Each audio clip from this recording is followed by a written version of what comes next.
A lot of people say Shedeur Sanders is facing a ton of pressure, but he doesn't think so. We'll talk about that and more on today's episode of Locked On Buffs. You are Locked On Buffs, your daily podcast on the Colorado Buffaloes. Part of the Locked On Podcast Network, your team every day.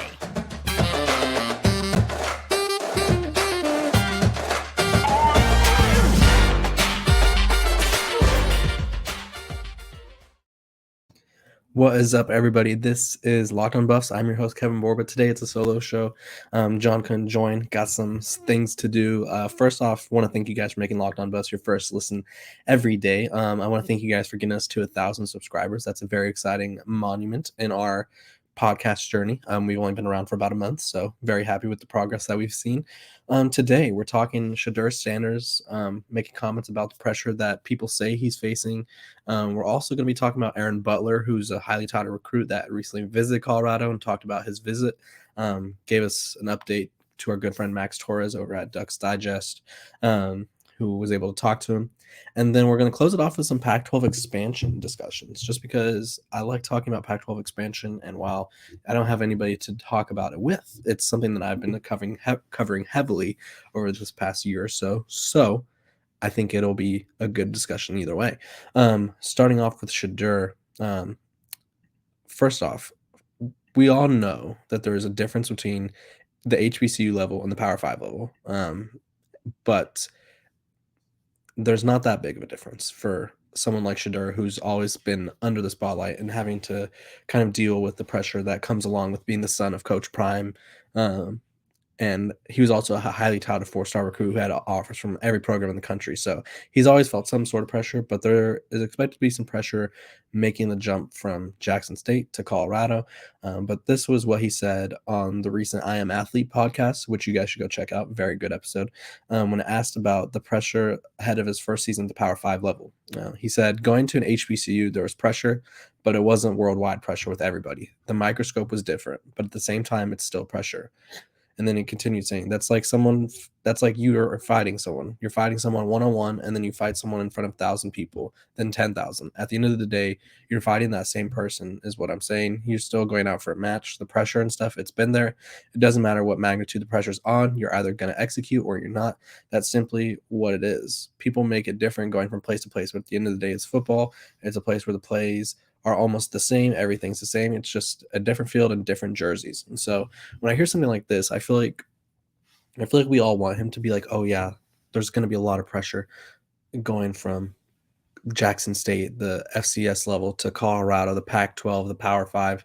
But I genuinely think and me and Josh Newberg talked about this a couple weeks ago, I don't think it phases him at all. And I think as I learn more about Shedeur, because obviously we're all learning about him from the outside looking in, and we have a few media opportunities to talk to him and stuff, but I don't think the pressure really phases him at all. Or if it does, he's really good at hiding it, but I'm going to assume it does not phase him at all.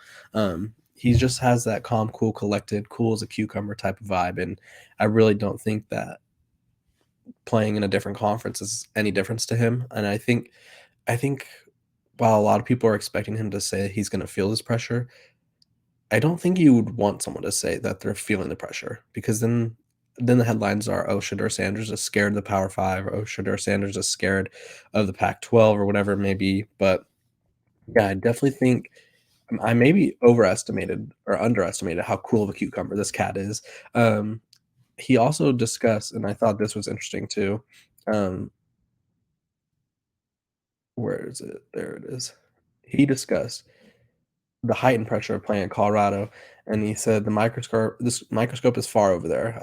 I'm focused on me and my camp and my team and stuff like that. By the time week 1 comes, I'm gonna have my guys ready to get out there and play. This is the time right now just to build the relationships, to really learn about your teammates, know what you could trust, have them be able to trust in you, any type of situation. So it's really just bonding right now, working out and training. So literally nothing about him phases him. They tried to get him multiple times to kind of admit that he was going to be nervous, or there was going to be some kind of correction that he would have to adapt for when in moving up to the level, but he really just doesn't care. Not that he doesn't care, it's just it doesn't phase him. And I think that's, if you're Colorado, you'd love to see that, because it shows that he's ready for this moment. I think we'll see how ready he is for that moment. Week 1 against TCU, Colorado already comes in as 17-point dogs, so that'll be an interesting, I guess, thing to watch to see if, while he may be saying he doesn't feel the pressure, does his performance match that? If I had to put money on it, I would say yes, it will, just because the dude is just always ready. I think he's, and this is all from Josh Newberg. He had a TV show, or Coach Prime had a TV show a few years ago, where reality TV show. So the cameras were always on him. He went to the Florida State camp, I guess, and put on a clinic, got an offer. Same thing, always putting on clinics in high school. You competed at a high level in Texas, and at the high school football level, which, if you don't know, Texas high school football is kind of a big deal. And he found success everywhere he went. He didn't let the pressure of playing quarterback get to him. And so I think this is a great sign for Colorado fans, the Colorado team, because their leader, their coach on the field, he's ready and he's prepared.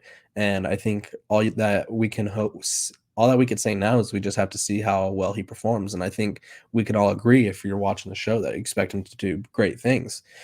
Okay, guys, the NBA playoffs are almost here, and now is the perfect time to download FanDuel, America's #1 sportsbook, because new customers get a no-sweat first bet up to $1,000. That's bonus bets back if your first bet doesn't win. Just download the FanDuel Sportsbook app. It's safe, secure, and super easy to use. Then you can bet on everything from the money line to point scores and threes drained. I know I mean, first of all, Nikola Jokic, triple-doubles, always a good one to look at. LeBron James points, whatever, maybe. I would stay away from like Steph Curry threes or something, because I feel like the Warriors are kind of in between. But either way, FanDuel lets you combine your bets for a chance at a bigger payout with the same game parlay. So don't miss the chance to get your no sweat first bet up to $1,000 in bonus bets when you go to FanDuel.com/lockedon. That's FanDuel.com/lockedon to learn more. Make every moment more with FanDuel, the official sports betting partner of the NBA. Okay, so I talked about it a little bit before. I talked about Shedeur Sanders being built for the moment, but Aaron Butler, a highly touted recruit. Let me pull up his little profile here. A blue chipper out of California, out of Calabasas High School, which is, if you don't know, if you're not from the California area like I am, well, I'm from California. If you're not from California like I am, or you just haven't heard of Calabasas, that whole Southern California little hotbed of talent is one of the best high school football talent-rich areas in the country, outside of Texas and Florida. I would say Southern California probably has the best high school football, maybe Georgia too, but either way, that's not what the discussion's about. I'm just saying, giving you some context.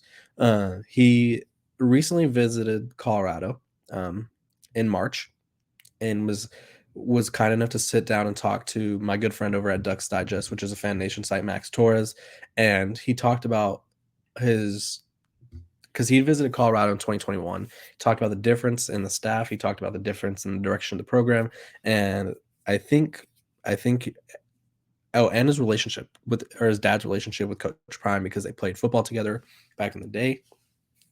I think it's gone pretty well for the Buffs. Let's take a look at what he said. He said, "I went to Colorado. I had a great time with Prime and everybody."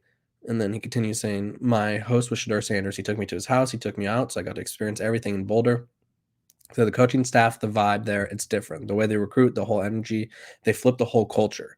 It's a different campus. I went there in 2021, but going there in 2023, it's like they're not anything to play with. So already we've seen analysts say that they flipped the culture. We've seen Coach Prime, which Coach Prime was obviously going to say he wants to flip the culture, but we're just seeing more proof that his efforts in this short period of time, because I think we forget that.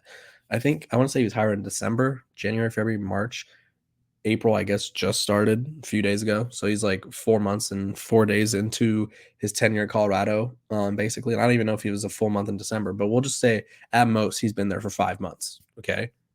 And he's already flipped a roster, flipped the culture, has made Colorado cool, and has attracted top talent that honestly obviously Butler had already visited Colorado, but now it sounds like he was intrigued by Colorado. I don't know if the first visit was just kind of, because you get as many visits as you want if they're unofficial, so you could just go wherever you want. So the first visit may have just been like, "Hey, let me go check out Colorado." This visit sounded legit, sounded for real. He continued saying, "What gives them a big push is my dad, Rob Davon Butler, playing with Deion. He was his friend, he was his teammate, and the player that Deion was on top of that, the person he is. He's a Hall of Fame player all the way to the man he is. He's going to teach you about being a great dad, just the best you could be to the best of your ability. Excuse me. And then he continued saying, you could trust Coach Prime. He really takes care of them, like Travis Hunter. Talking to Travis Hunter, that's what really brought them into my recruitment. I didn't care what the record was, what the situation was. With Coach Prime, anywhere it would be a school I'd be looking at. So, again, that's something that Winston Watkins Jr. said when he talked about his recruitment, or not his I guess, yeah, his recruitment, in terms of people were expecting him to kind of flip or go lean somewhere else, Ohio State, Florida State, wherever it may be. And he said, as long as Coach Prime's there, that's where I'm going. I think we're really seeing, because they always tell players not to commit to the coach, to commit to the program. And I honestly think that's the dumbest thing I've ever heard. But nowadays with the transfer portal rule, it really doesn't matter, because say the coach leaves, like Coach Prime did Jackson State, some of the guys come over. Either way, I think we're seeing the appeal that Coach Prime has. He's a Hall of Fame player. He has swag. He has a charisma that I don't think any other coach in college football has. If you think there's a coach in college football that has even half the charisma that Coach Prime does, let me know in the comments, because then I'll be like, maybe. I would like to see them, though, because I think Coach Prime probably has the most charisma in college football. He's been called the coolest coach in college football already.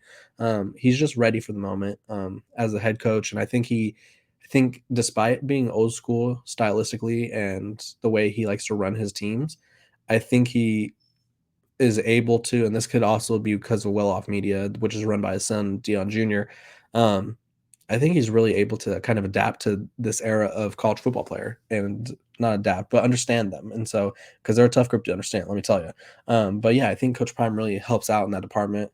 And so his coolness factor, and obviously getting to play for a Hall of Famer, because there's not many college football coaches, excuse me, that played football at the level that Coach Prime did. And I would probably argue that 60% of them didn't even come close. And so probably even more, but that's just the number off the top of my head. But yeah, I think Coach Prime has got I think he's got it down. I think he has his recruiting pitch down. He's an NFL Hall of Famer with a great staff. He's a former elite player who has probably the most swag as any head coach in the country, and he's really personable. I think a lot of the times we see his personality in little snippets, and this is not, I'm just saying the general public. I don't need you guys going off and telling me every great thing he's ever done. The general public usually sees snippets of Coach Prime, and it's always kind of not like a hot take, but it's like whatever the hot take adjacent is, parallel to like a statement. Like, he doesn't make hot takes, but he kind of is just saying something that will kind of like slap you in the face and be like, what did he just say? And so I think when players get to know him, it's kind of been a different thing. I mean, even when Danny O'Neil committed to Colorado, that was like the big thing for him, was he met Coach Prime, got to know him on his visit, and that was all he needed to do. And all of a sudden, a couple days later, he was committing, even though he originally planned to commit like after, I think he wanted to commit before the season, sometime before the season, but it was like he still had some visits that he wanted to go to, but just meeting Coach Prime was enough. Back to Butler, though. This is kind of like the time period he's working with. He says we're going to wrap it up around by the time summer comes around. I want to close it up, be committed in the summer so I could focus on winning a championship. This past season, he recorded 830 yards receiving on 38 catches. He was average, which doesn't sound like a correct number, but when you hear this, you'll be like, wow, averaging 22 yards per catch, including 13 touchdowns in only 9 games. So a great athlete, great receiver for Colorado to potentially target, potentially bring in, and it sounds like they're in really good position.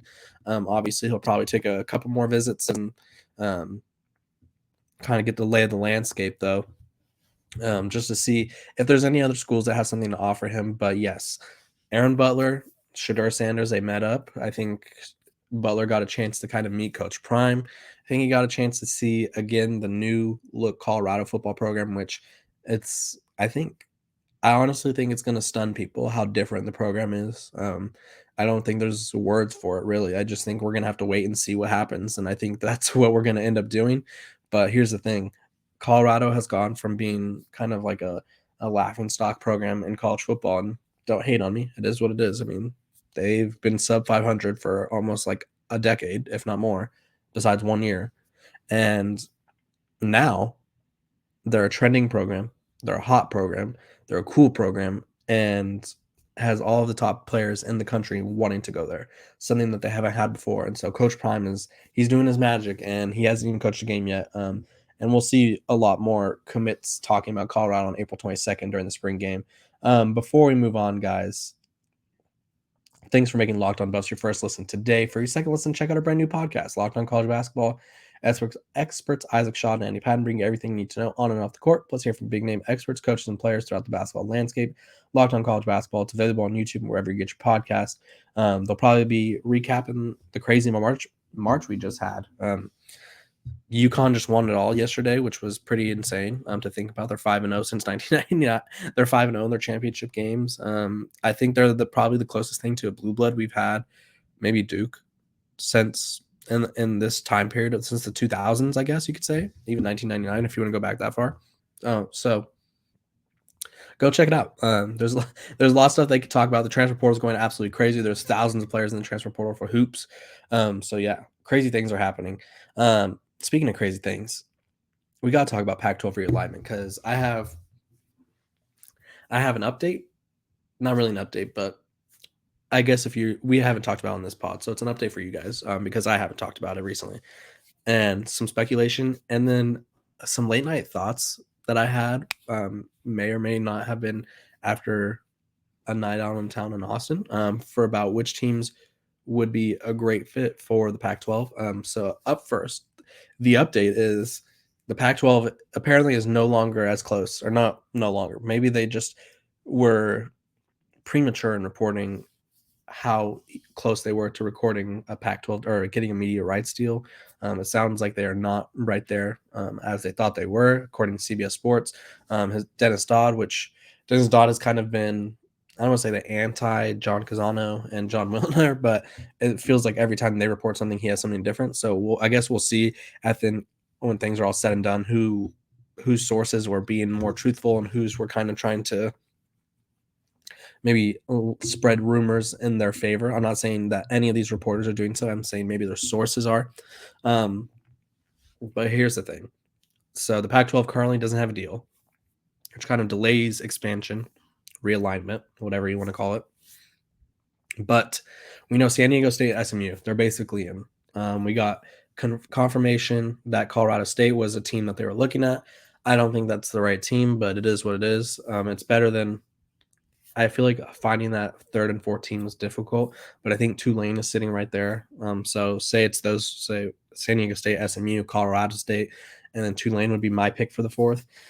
I was sitting there last night after dinner, had a very nice dinner out here in Austin, and I was thinking, I was like, what other programs would be worth adding that makes sense? And so I came down to the conclusion: San Diego State, SMU, Tulane, UConn, because I just gave it away, but you got to have an even number.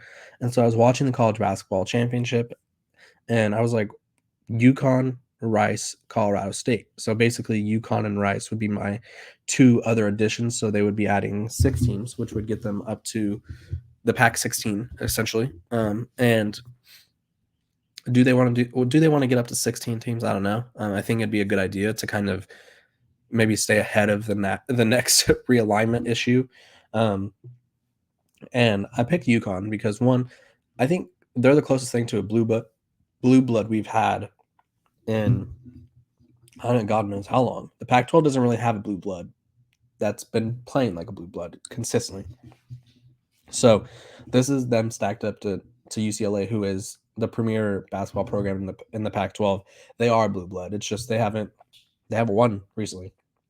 So UConn has 5 titles in the past 24 years. UCLA has 1 title in the past 48.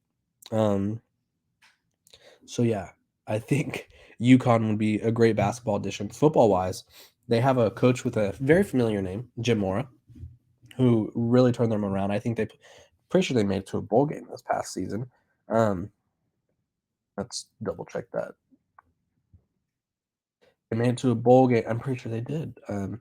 Yeah, they finished 6-7, made it to a bowl game, which 6-7, not the best record, but hey, that's progress compared to a team that usually been bringing them a 1 win per season, it felt like. But yeah, so I think if you bring them in, Rice is kind of not a program that I would be thrilled about. That's probably be a program that most people would mock the Pac-12 for bringing in. But here's the thing: you need Texas. You need they're in the Houston area, so that gives the Pac-12 more real estate in Texas. But it also kind of helps out with scheduling. So because if you have SMU, Tulane, and Rice, they're all kind of close. UConn it's pretty far for the rest of the conference, but UConn would probably consistently play those three schools because it's about a 2.5, 3 hour flight. I know this because when I would fly from California to Connecticut when I went to school, Texas was the best spot to get a layover in because it was the halfway point. So those would probably be the closest flights. And then Colorado State. I think you have that rivalry with Colorado. San Diego. Here's my pitch for every team that I brought up: San Diego State, Los Angeles market. They're really good at basketball, very good at football. Their baseball team is usually pretty decent as well. Just a all-around good program. They have a new stadium. They kind of give the Pac-12 access to the Los Angeles or Southern. I won't say Los Angeles because it's not as close as people kind of think. They give the Pac-12 access to the Southern California market. SMU, private school. They can honestly, I think if they were in the Pac-12, that their donors would start forking over even more money. They're in Dallas, which gives the Pac-12 the Dallas market, which is one of the biggest markets in the country. I think it's top 5. They give them access to Dallas recruits maybe that they don't already have. And SMU is pretty competitive in football. Basketball, they've been, but they've had decent seasons, but definitely bring an impact, a competitive impact right away. Same thing with San Diego State in the football field. Tulane, they're really hot right now on the football field. I don't really know if it's going to be sustainable, but I think if you bring them into the Pac-12, it will be because then everybody who coaches there will no longer be looking for better jobs because that is going to be a Power 5 job or it could be a Power 5 job. UConn is probably my favorite between the Rice Colorado State group just because they just won a championship in basketball yesterday. Obviously, geography, it doesn't make the most sense, but geography is dead. I'm going to be honest. USC and UCLA, their closest opponent is Nebraska. And so I think them going to Nebraska and UConn going to Louisiana and Texas makes just about UConn's already in the same conference as Tulane. So you may as well, you know what I'm saying? Get them in the conference for basketball, at least. I don't think they're in a conference. Yeah, they're independent for football. Basketball, though, they play in the American, formerly known as the Big East. But here's the thing. They win championships in football.